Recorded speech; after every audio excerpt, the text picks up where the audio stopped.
You can try fighting the law all you want, but the law is always going to win. From politicians and celebrities to sports figures and business leaders, they're fighting the law. Now, here to sort out the nation's top legal news stories is America's favorite legal analyst, Royal Oakes. This is the Royal Oakes Show.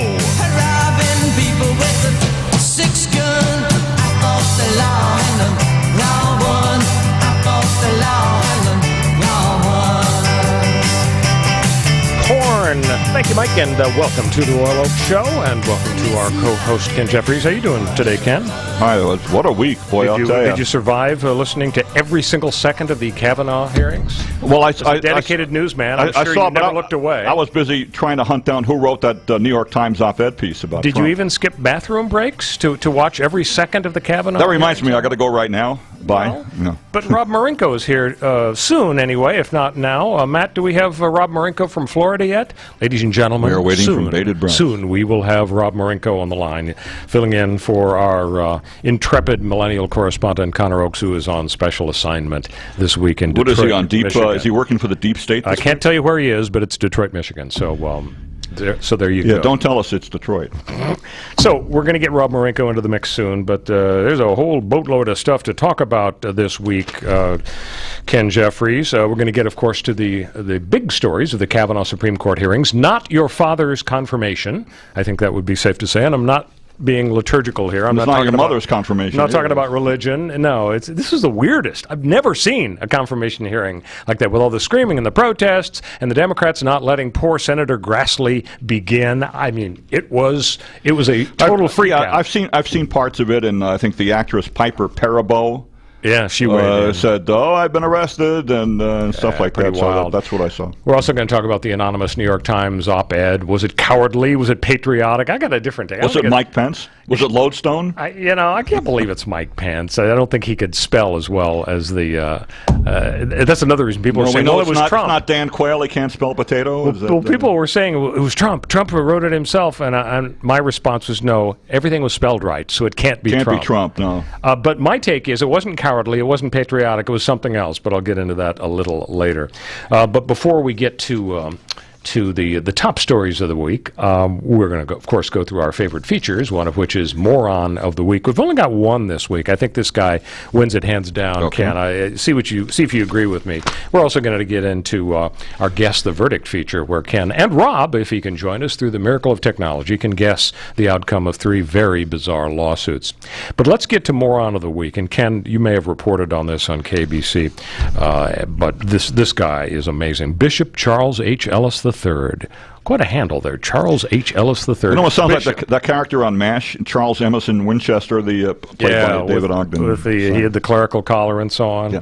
I wonder if Bishop Charles H. Ellis III also is called the Right Reverend. That would make the Right Reverend Bishop Charles H. Ellis III 8 or 9 names. He's the Left Reverend. This guy is such a total jerk. I mean, he groped Ariana Grande at the Aretha Franklin funeral. Right, I saw that. I didn't see that. Oh my God! I saw the on the slow-mo replay. And yes. He had his hand on her boob for 30 seconds. Well, it wasn't really on her boob. It was to the side. It was kind of like a boob, part of the boob. Now we're sounding like Family Guy. Have you seen the side boob episode of Family Guy, where Peter is obsessed with catching snippets of side boob shots of celebrities? Anyway, this guy wasn't just obsessed with catching a look. I mean, I'm looking at the picture here, and folks, if you saw it, Ken saw it in slow-mo, and I saw it on TV, I saw it on YouTube. Bishop Charles H. Ellis III has his hand absolutely on her breast, and it stayed there for a while. Now, I realize she's kind of short, and so maybe he's used to grabbing women, right here on the side of the torso where it's an innocent grab. But what was wrong with this guy? And I'm looking at the background. We have a picture of Jesse Jackson, and he's looking at this, and his expression is classic. It's like, you're crossing the line, dude. You're crossing the line. And, of course, Bishop Charles H. Ellis III said, it would never be my intention to touch any woman's breast. Well, there was a dress between his hand and the breast. I'll give him that. But then he says, maybe I crossed the border. Maybe I was too friendly or familiar. But, again, I apologize. I mean, and the other thing, Ken, Did you hear what he said about joking about Ariana Grande's name? Yes. He says, when I saw Ariana Grande on the program, I thought that was something new at Taco Bell. What is this, open mic night at Clem's Chuckle Hut? This was a funeral for Aretha Franklin. What is wrong with this guy? I mean, I don't know what's worse, the joke about her name, the Taco Bell, or grabbing her boob.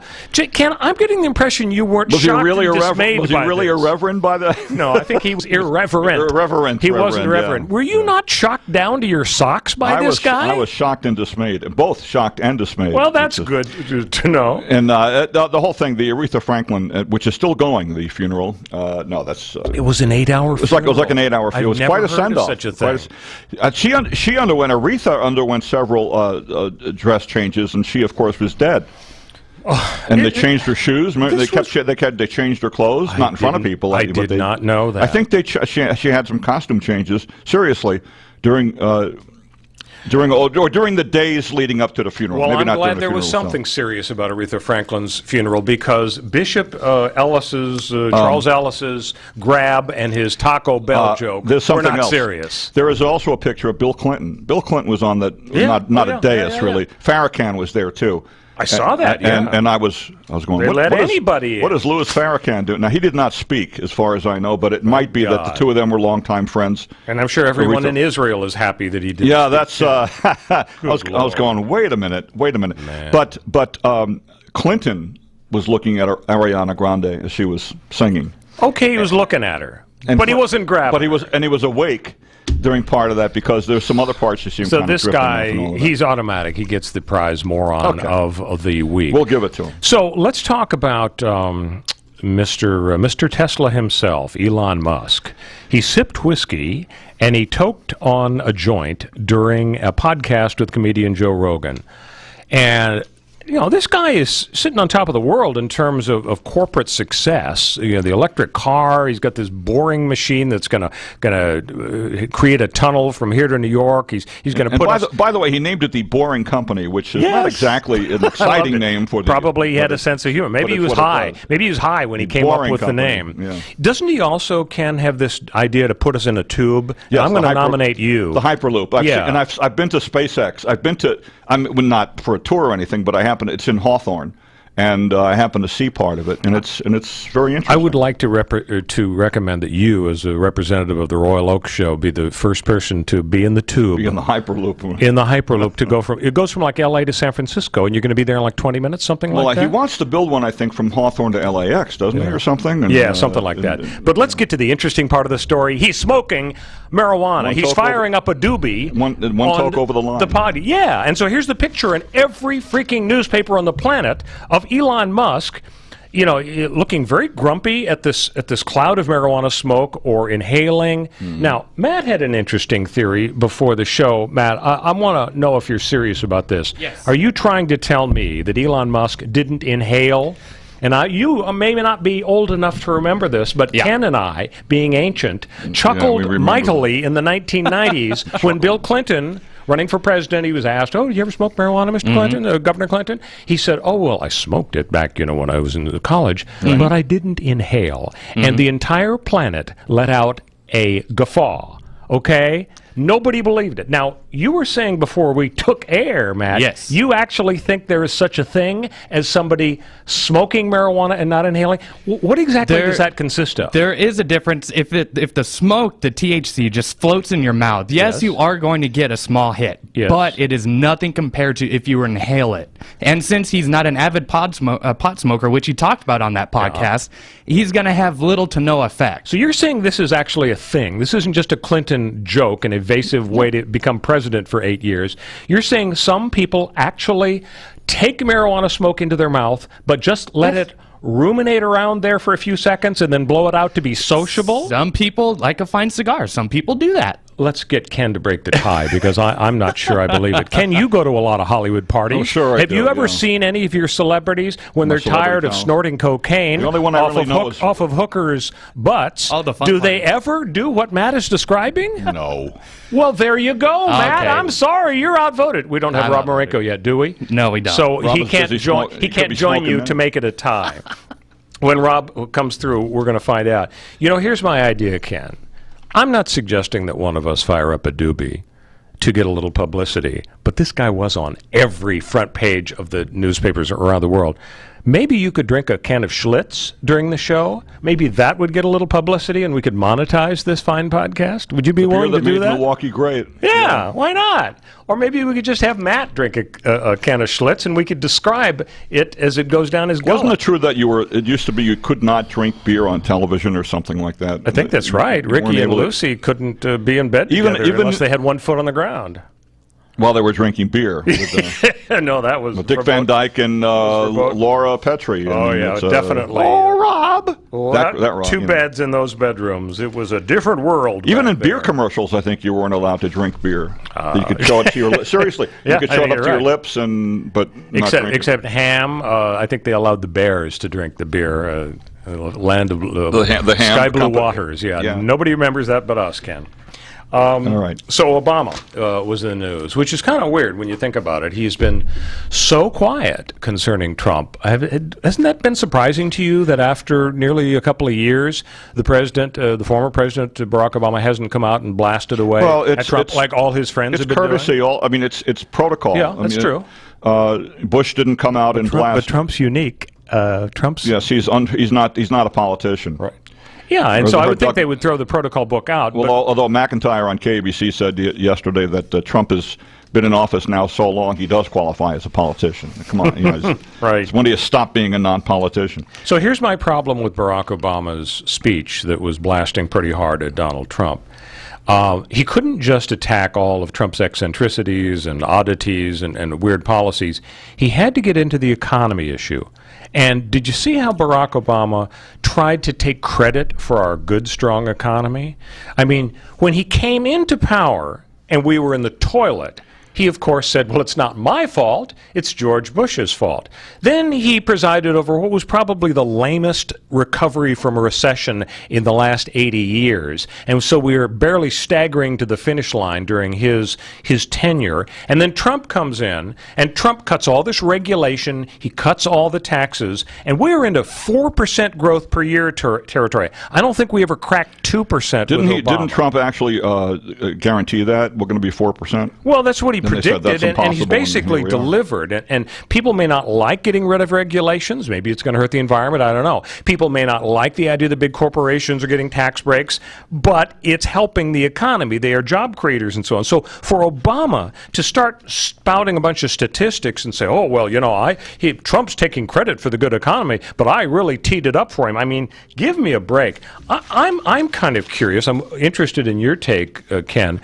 Do you think that if Obama really gets out there as a presence between now and the November midterms, do you think it's going to be a net benefit for the Democrats to energize them, to rally them and pull some of the traditional Obama voters that maybe didn't show up last time so much during the Trump-Hillary deal? Yeah, or do you think it's going to help the Republicans because it might just energize them when they see Obama having a prominent role? I'm guessing right now it would energize Democrats to come out, but I don't know that. I mean, it's really hard to figure out. I think you're right, because I think whereas some Republicans are going to say, oh, doggone it, we've always hated Obama, and we see him on the campaign trail. Well, Democrats also might say, where's Obama? How come he's not speaking out? Well, he's speaking now. I have a feeling that a lot of folks who were very excited about the unique opportunity to vote for Barack Obama as an African-American president for the first time, as really a voice of the progressive movement, who basically stayed home because, let's face it, Hillary's not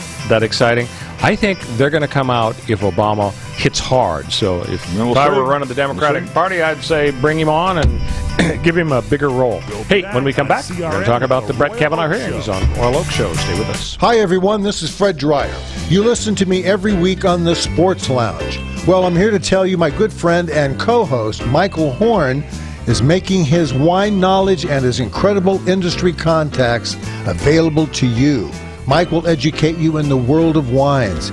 He will stock your wine cellar, wine refrigerator, or wine rack with one-of-a-kind wines. Also, as a lover of a great glass of port, I will share with you my experiences in finding the cigars that fit your palate. I will help you stock your humidor with great cigars that reflect your growing taste and the very best smokes for your budget. Mike and I can set up a once-in-a-lifetime wine dinner, and I can host a sports cigar party. Call us today at 818-818-6400. That's 818-818-6400. Let us find the dream wines and cigars of your lifetime. The following ad contains shocking material. Listener discretion is advised. Is someone in your family playing a dangerous game of Russian roulette? Over 43,000 people die a year from drug overdose. 120 people a day. 5 people every hour. 1 person every 12 minutes.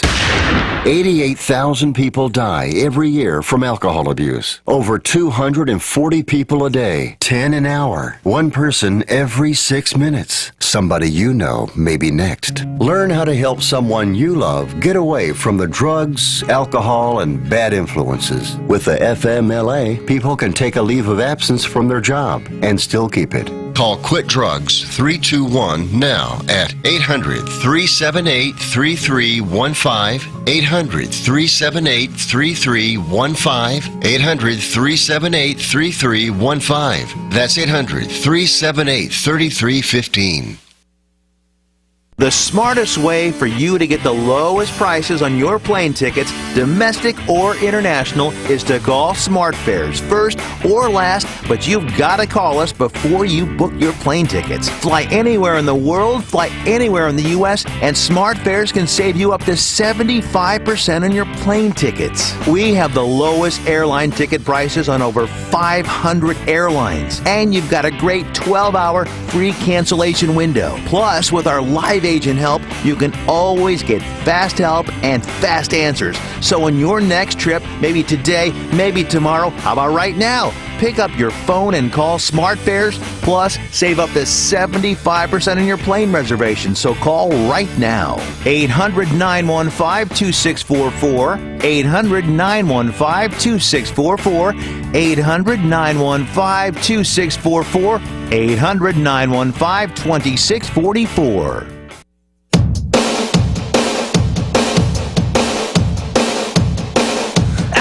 My mind set on you.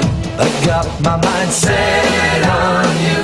I got my Welcome back to the Royal Oak Show with our co-host Ken Jeffries, and we're still having some technical difficulties trying to get Rob Marinko, but after all, he is all the way in Florida, so it may be... Did an alligator eat him? I certainly hope not. Hope not. That would be sad. Then we'd have to have yet another funeral. So, and we've had enough of those, I'll tell you. So, Ken Jeffries, yes, if you are a fan of George Papadopoulos, former camp... I thought he was great on ABC's This Week and Good Morning America. Stephanopoulos. Close. Yeah. You just think all those Greek folks look alike. It's all Greek to me, yeah. So, he's a former campaign advisor, George Papadopoulos. He was in the news months ago because apparently he's a pretty low-level guy, but he did have enough clout to, get Trump involved in some sort of embarrassing meeting. And so he lied to federal investigators, and he, along with Flynn and a few others, were caught up in the net. And so, he's been working his way, grinding his way through the criminal justice system. And guess what? He's been sentenced.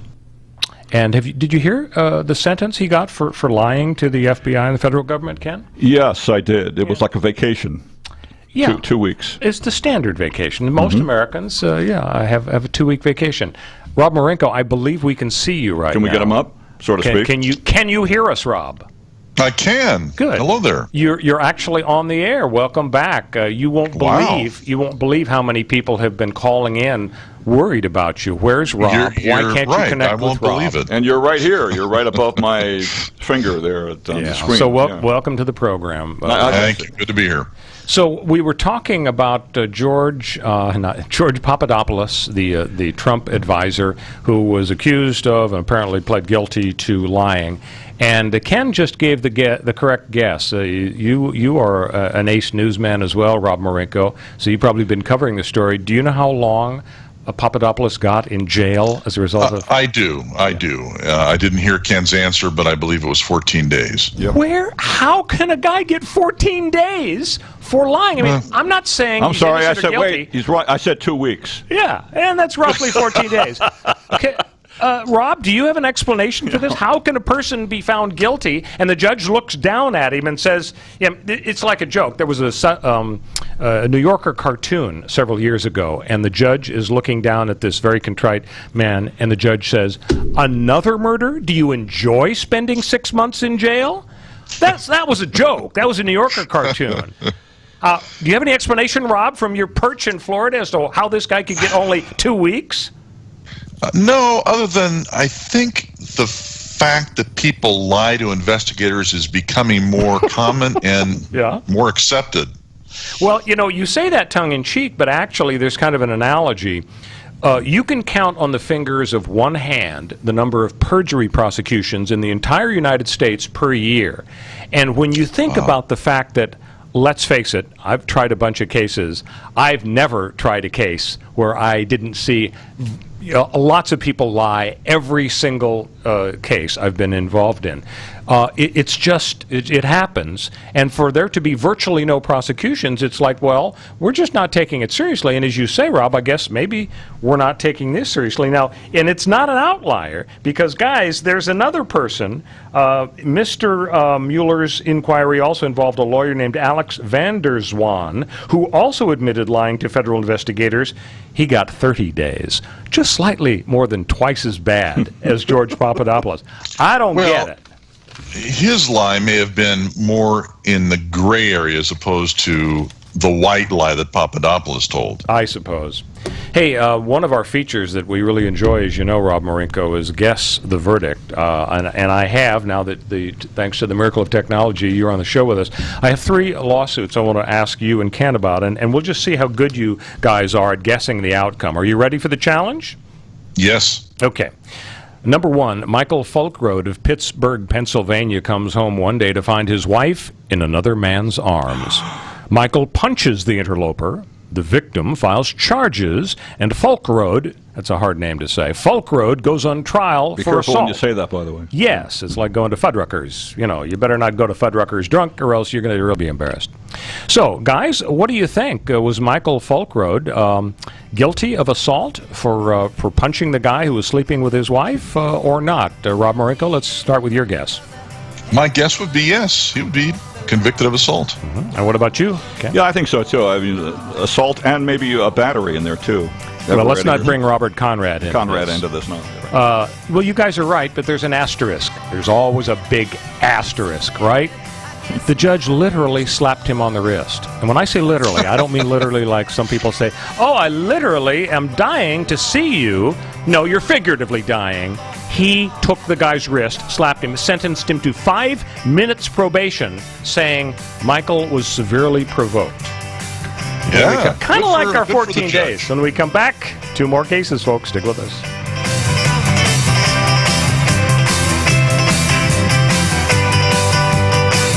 We'll be back on CRN with the Royal Oak Show. You're experiencing pain, back pain, shoulder, elbow, or hand pain from a sports injury. If so, schedule a visit with Dr. Michael Sheps, the leading expert in laser therapy for pain management. Call 310-873-4422 or go to drsheps.com.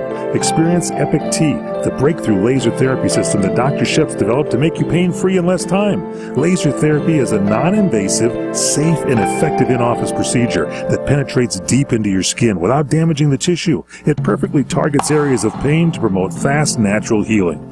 Relax your muscles, ease muscle spasms, joint stiffness, and arthritis pain while increasing blood circulation. For over 25 years, Dr. Sheps has helped Olympic athletes and sports enthusiasts alike get back in the game. Schedule your visit with Dr. Sheps at his Brentwood office in California. Call 310-873-4422 or visit drsheps.com. That's DRSHEPS.com. 310-873-4422. Do you want to fly somewhere, anywhere in the world? Smart travelers call myflightsearch.com for the best deals on flight tickets. Going to Manila, Bangkok, London, how about Singapore? Call myflightsearch.com for the lowest flight tickets available. What about a local vacation? Let's say you want to fly to Vegas, Orlando, Miami, Los Angeles, or Denver. Pick up the phone and call myflightsearch.com right now. We have exclusive deals that you can't find anywhere else. The only way you can get these low airline prices is by calling us. We have so many low prices available, we can't possibly tell them to you right here and now. If you're flying somewhere anytime in the next 6 months and you want the lowest airline ticket prices anywhere, you owe it to yourself to save a ton of money. So pick up your cell phone and call myflightsearch.com right now. Call 800-445-3166. 800-445-3166. That's 800-445-3166. Call now. 800-445-3166. Have you purchased a wine refrigerator or put a wine cellar in your home? Maybe you have a new wine rack. Great news, but what wines will you buy to stock your wine rack? Let me, Michael Horn, help. I'll find the wines for your wine cellar with your taste in mind. We'll determine what varietals, Cabernet, Pinot, Chardonnay, what types of wine, California, French, Italian you like.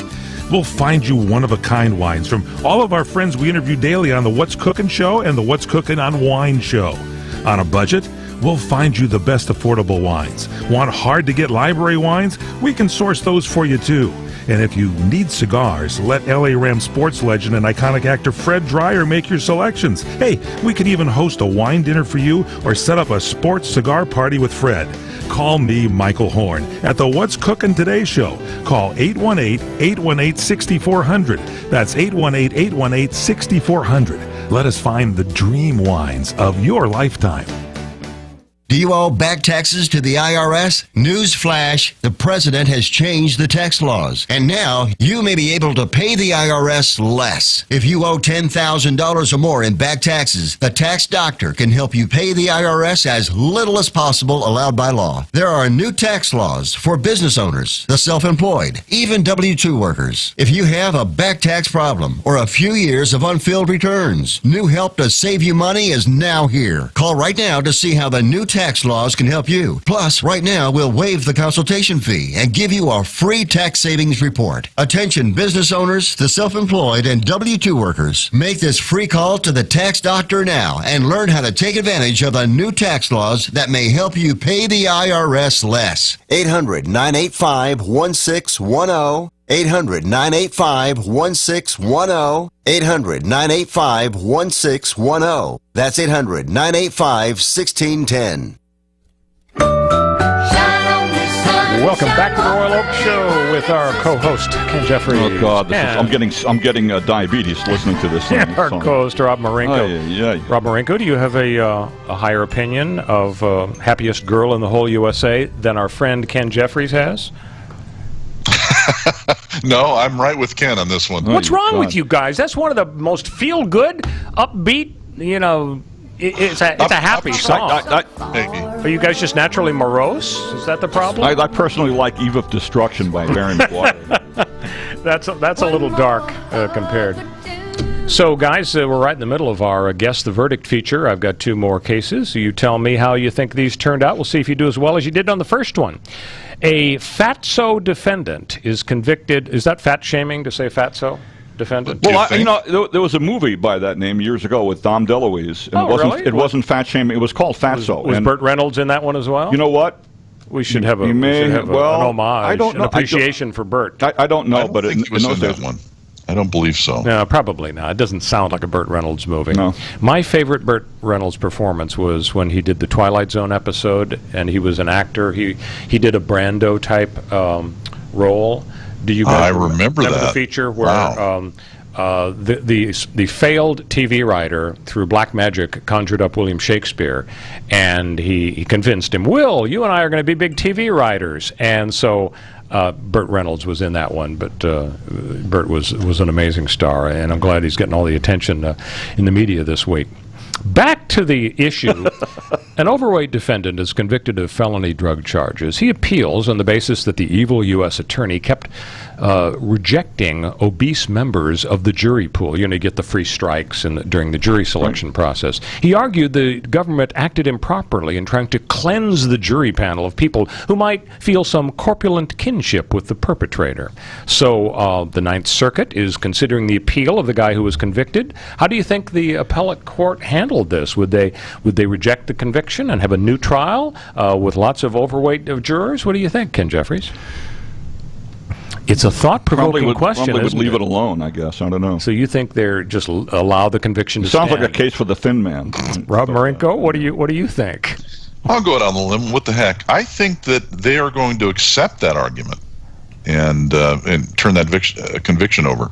And unfortunately for the heavy guy, they rejected the appeal. They said no court in the land has questioned the right of the lawyer to get rid of jurors based on their weight. And it's an interesting question because, there's a case called Batson from the U.S. Supreme Court several years ago that made it clear if you, as a, for example, prosecutor, keep striking black jurors and the other side says, hey, judge, wait a minute, this is unfair, it puts the burden on the prosecutor after the objection is made to prove to the judge that the prosecutor struck those 18 straight black people because he just, didn't like their looks or he didn't like something they said. He has to convince the judge that he's not a racist. And if the judge thinks, I don't buy it, Mr. Prosecutor, I think you are a racist, then those folks stay on the jury. But heavy-set folks are not in a favored category. Well, that's very interesting because, everybody's got a victim group now, and I guess those who are calorically challenged don't have one. Well, the law is going to evolve. People, sexual orientation and ethnicity, national origin, etc. So more to come. So one more chance, guys. Have sex with a Twinkie. Yeah, one more chance for glory. Kenosha, Wisconsin. 22-year-old Jorge Rodriguez is charged with hitting a parked car while driving drunk. At the start of his trial, Rodriguez hands the judge a get-out-of-jail-free card from a Monopoly game, which had been distributed by a candidate for sheriff during a recent campaign. How do you think this worked? Did Mr. Rodriguez beat the rap because of his get-out-of-jail-free card or not? Rob Marinko, what do you think? Well, I think I'll have to go out on a limb here, too. I'm going to say no. What about you, Ken? Yeah, I agree with him. It's circle gets the square. It's like we're doing Hollywood Squares all of a sudden. Sorry, guys. You're just being too commonsensical. It worked. The judge gave him a fine and probation, no jail time, according to the prosecutor. Clearly, the defendant did have the impression the get-out-of-jail-free card was legitimate. So justice prevailed in that particular case. He should have robbed a bank. That's like... it's like working in a bank and stealing a pen. I mean, if the guy's got a get-out-of-jail-free card, why not take advantage of it? I like the way you think, Rob. It's very felonious. Okay, guys, the big story of the week, of course, was the Brett Kavanaugh Supreme Court hearings. I watched a good chunk of it. It was not your father's confirmation hearing. It was unlike any confirmation I think anybody's ever seen. First, because the Democrats, the very first day, if you watched, they really didn't want Senator Grassley to get this thing to go forward, and so they interrupted him about 100 times. Oh, we just got 42,000 documents dumped on us last night. This isn't fair. And, of course, then there were the protests. I think most people gave Kavanaugh pretty good marks. There were a couple of bumps in the road, but nothing really that would dislodge Republican votes, nothing really that would prevent a couple of red state Democrats from voting for him, maybe to avoid losing their elections. Let me get your impressions, because I'm sure you guys followed this. Rob Marinko, what was your take on the Kavanaugh hearings? I think Kavanaugh acquitted himself well. I do have a question. I'm very curious about this, whether Grassley or some other member of the committee would have asked, or did they have knowledge about the protesters being mic'd for sound? Because are you serious? They didn't really have mics. No. They didn't have mics, but I'm curious why we heard them so clearly when there are microphones in front of Kavanaugh and, of course, the committee members. Wasn't it because they were yelling so loudly that it could be picked up even like 30 feet away? It just sounded to me like there were microphones near them, and I would have, right after the first one, even though they were expecting disruptions, I would have said, we're going to take those microphones out of the back of the room because it's not helping the situation. I had a different idea. Just put duct tape on everybody's mouth who goes into the hearing. Of course, if someone was congested, they might die, and that would be bad PR. We've heard Rob Marinko's take on the Kavanaugh hearings. You mean the fix was in by having the protesters mic? Yeah, shotgun. Maybe they use shotgun mics like in the NFL. The Republicans would like to use shotgun mics on those people. What was your take on the hearings? I didn't. I saw bits and pieces of it. because I was unfortunately out busy doing other things this week. But Ken, that's like saying, "Oh, there was a moon landing." I think I may have seen that. No, I saw the highlights. Right. And I saw the big, Kamala Harris, you must see this. She takes him to the cleaners and da-da-da. She was aggressive. Well, she didn't take him to the, she took him to the semi-cleaners, I guess. She was still, she was trying to press him on whether or not a lawyer from a certain law firm, if he discussed the, Trump, what was it, Trump at all, or the Mueller investigation with a certain law firm, and I'll wait till you get your answer and all that kind. And then, of course, you had Cory Booker with the "I am Spartacus" moment. At least that's what he thought it was. Isn't it strange that these folks like Booker and Kamala Harris are using this as a blatant opportunity to get their face on national television as part of a presidential run? I mean, there is no question that when Cory Booker says, "I am Spartacus, bring it on. You want to try to kick me out of the Senate." He's trying to come across as rough and tough and presidential. I mean, wasn't it kind of blatant? What Grassley said back to him? "I got your Senate right here. Here's your Senate." I don't know if Mr. Senator Grassley. I don't think he would have done that. Rob Marinko, you talked about the protesters. One thing that I was curious about, clearly Grassley's strategy was to not react to them. It's kind of like Vin Scully, the Dodger announcer, would never acknowledge that some idiot was running out on the field naked because he knew it would just encourage them. Grassley, I'm glad Vinny never used my name. That's well. And he knew too. We told him, but it didn't. But and I'd be surprised if they actually bring any criminal charges against him, because whereas it probably would be perfectly legitimate. I mean, if you're going to interrupt a United States Senate Judiciary Committee hearing, there's got to be a crime on the books, and yet I would think that might feed into their purposes to be martyrs. So probably everybody who disrupted them went scot-free. I had a conversation with a police officer about this, and it was his opinion that in cases like these, and they run across it all the time as well with people disrupting city council meetings and that sort of thing, they typically will trespass them. They'll say, "Don't come back here or you'll be arrested and prosecuted." So they'll give them a chance. So I would imagine it was the same thing with these people. Get out of here, don't come back. If you do, you can be arrested for trespassing. The ferocity of their response, the anger, the screaming, and we actually, you didn't see it on like the CNN or the Fox feed because they kept the camera on, Kavanaugh and the questioners. But later on, we actually saw a fair number of clips. And these people did not look pleasant. I mean, these people, there was a lot of ugliness there. I wouldn't be surprised if the Republican Party might put together a little montage, a little sizzle reel of these folks looking really unpleasant and disrupting mightily, this fundamental part of our constitutional approach of going through the Senate Judiciary Committee. I mean, do you think, Ken, that might be an effective political tool for the Republicans? To the base, whatever the base is now, to the Trump base, I guess, or to the Republican base, I guess, whatever that happens to be.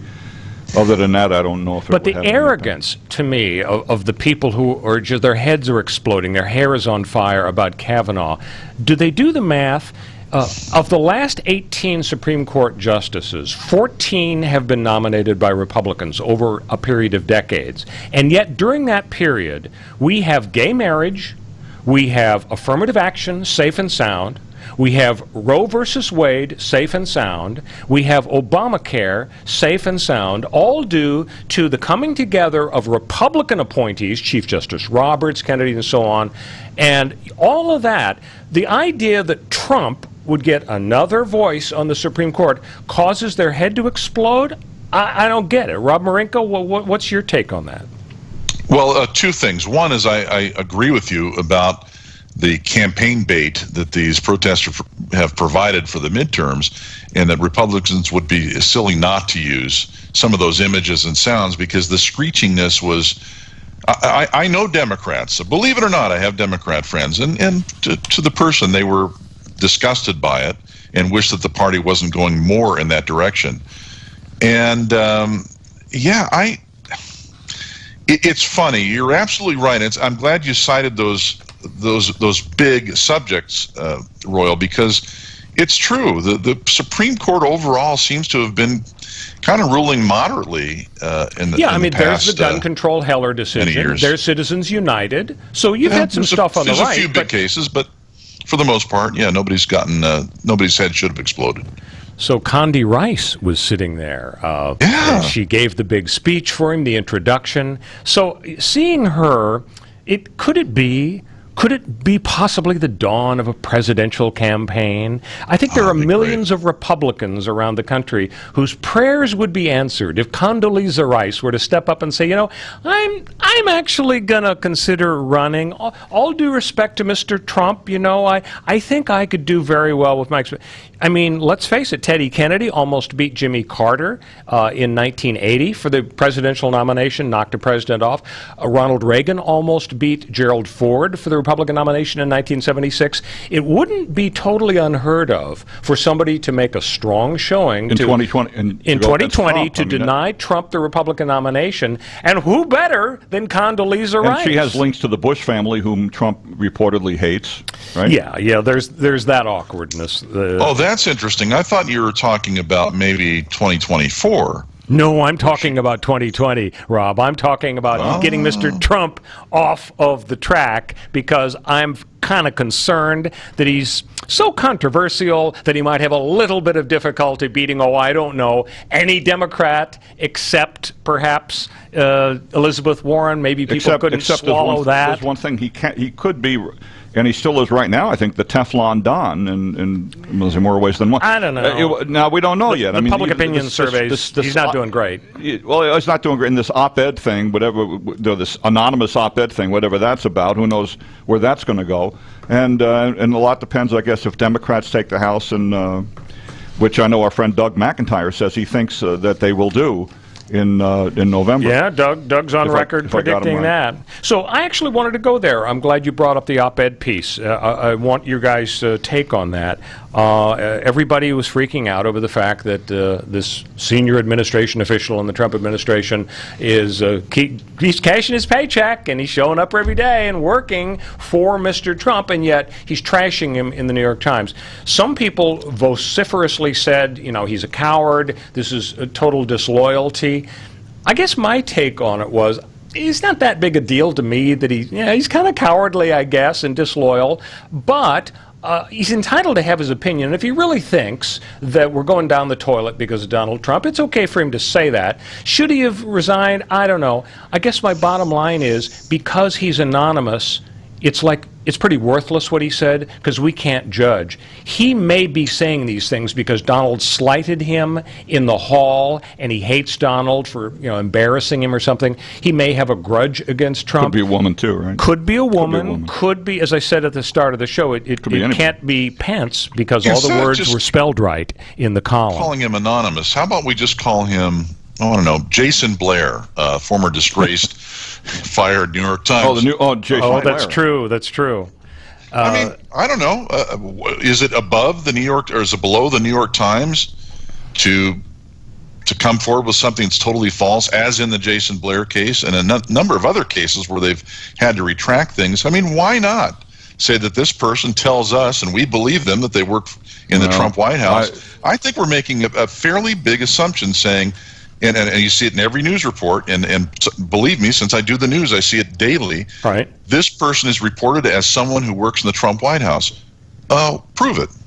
Boy, this is a serious charge, Rob Marinko. You know what I think? I think you're going to have a very hard time getting an op-ed piece placed in the New York Times as a result of your comment. I think I'll have to reject your subscription again, the renewal. You know what's interesting to me is, through computer science and language analysis, they are able to evaluate people's writings and come up with the answer of who wrote this. So we may get the culprit revealed, because you remember that guy named Klein, who was a Newsweek reporter, who wrote the Clinton novel, and it was a big secret. Primary Colors. Primary Colors, good memory.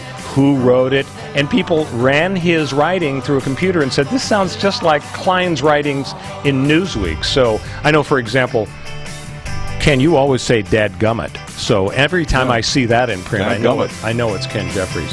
Hey, when we come back, folks, our final segment, our Hot Tub Time Machine on The Royal Oak Show.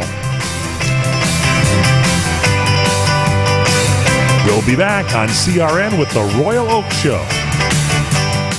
when you really want Italian food, you have got to get to Columbo's. Columbo's Italian Steakhouse and Jazz Club, Colorado Boulevard, Eagle Rock. It's that little neighborhood place you wish was down the street from you. What happened to summer? You turn around and it's gone. So what do? Solution. Either stop turning around or head on over to Columbo's and enjoy the most delicious steaks imaginable. Seafood that brings awe and wonderment to your happy little taste buds. Columbo family Italian recipes so special they're kept under lock and key at an undisclosed and secure location. Jazz every night and the world's greatest meatballs. Need I say more? Oh, but I will. Enjoy the summer and head on over to Columbo's Italian Steakhouse. Good Time Central.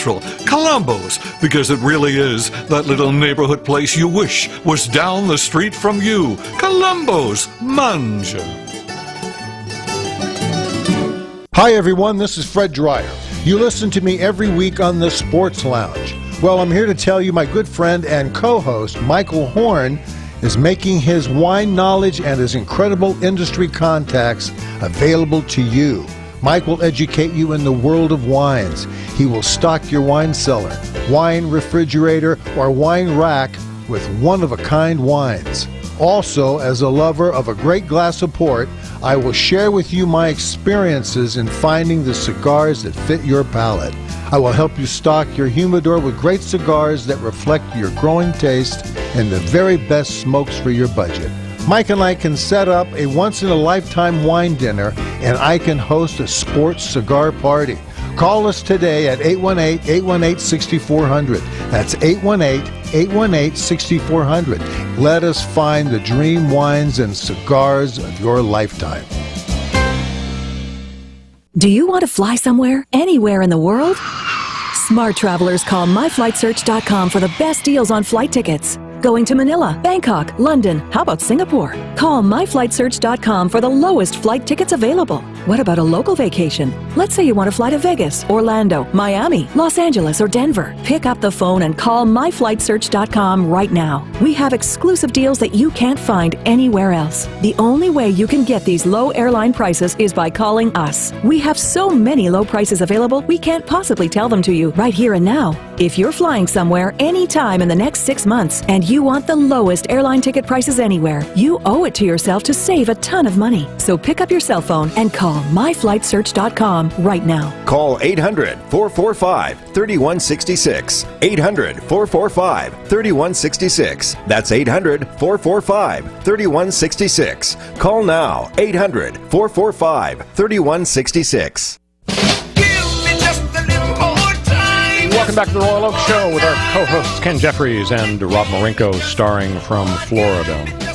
So, guys, to polish off the Kavanaugh deal, I don't know if you noticed this story, Ken and Rob, but right behind Judge Kavanaugh was an attractive, dark-haired woman named Zena Gelman-Bash, and she crossed her arms, and apparently it looked like she was making like an OK sign with her thumb and index finger resting on an arm.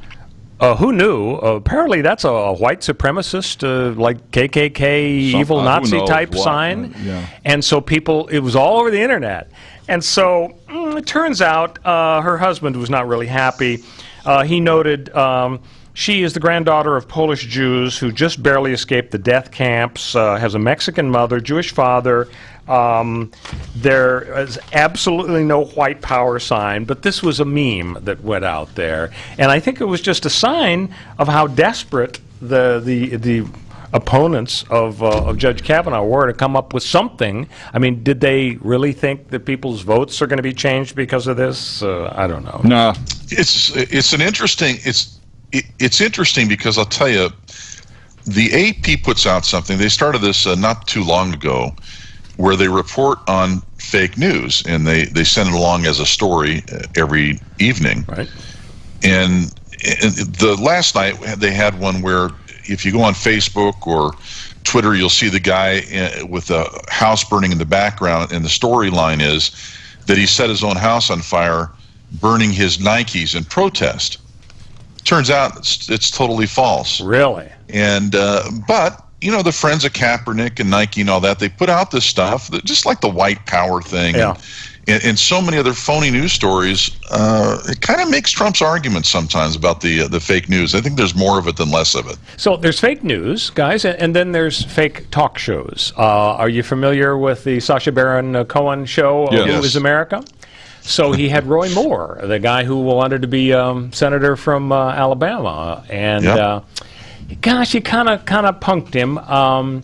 He convinced him that the character Aaron Morad, an Israeli anti-terrorism expert, wanted to interview Roy Moore. They bring him into the studio. They're sitting there. Sacha Baron Cohen, Mr. Borat, is all dressed up like this guy. And so during the interview, Cohen brings out a device, looks like a metal detector wand, and he claimed to Roy Moore it's actually a device that could detect pedophiles. And so he waves it up and down in front of Roy Moore, and of course, shocker, the machine goes when it gets to, part of Roy Moore's body. and so Moore freaks out and he ends the interview, and it's resulted in a lawsuit. It's a defamation lawsuit, intentional infliction of emotional distress, and so on. Now, as somebody who represents companies that are accused of intentional infliction of emotional distress, one of the defenses we have is, well, somebody, if they already had a lot of emotional distress, how bad could this be piled on? So I think there's going to be an argument for Sacha Baron Cohen, because I'm sure Roy Moore, having been turned down by all those 14-year-old waitresses, he's got to have a lot of emotional distress from right there. So what do you think, guys? Speaking of guess the verdict, how do you think this defamation and emotional distress suit by Roy Moore against Borat is going to work? Rob Marinko, what's your guess? If it's not thrown out, the amount, first of all, I think you have to have some sort of reasoning behind the amount of damage. You have to have suffered some sort of damage. He wants $95 million. $95 million bucks. Well, it'll be tossed out. I think it's silly. But I'll tell you one thing it does do. These people, in particular politicians, where stuff like this tends to hurt them more than your normal folk, they have to have better people around them. No, you're right. Who Sacha Baron Cohen is? Who doesn't know about all these punk attacks? Hey, guys, we're about out of time, but we've got just enough time for our Hot Tub Time Machine segment. So please, Matt, let her rip. In Robert Bork's America, there is no room at the inn for blacks, and no place in the Constitution for women. And in our America, there should be no seat on the Supreme Court. Okay, so we recognize that voice. Ted Kennedy attacking Bork. That worked. I don't think the Democrats' attempt to pull a Kennedy worked here. See you next week, folks. Take care.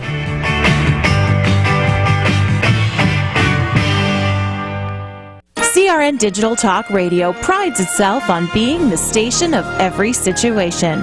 And you can listen to us on nearly any platform and device.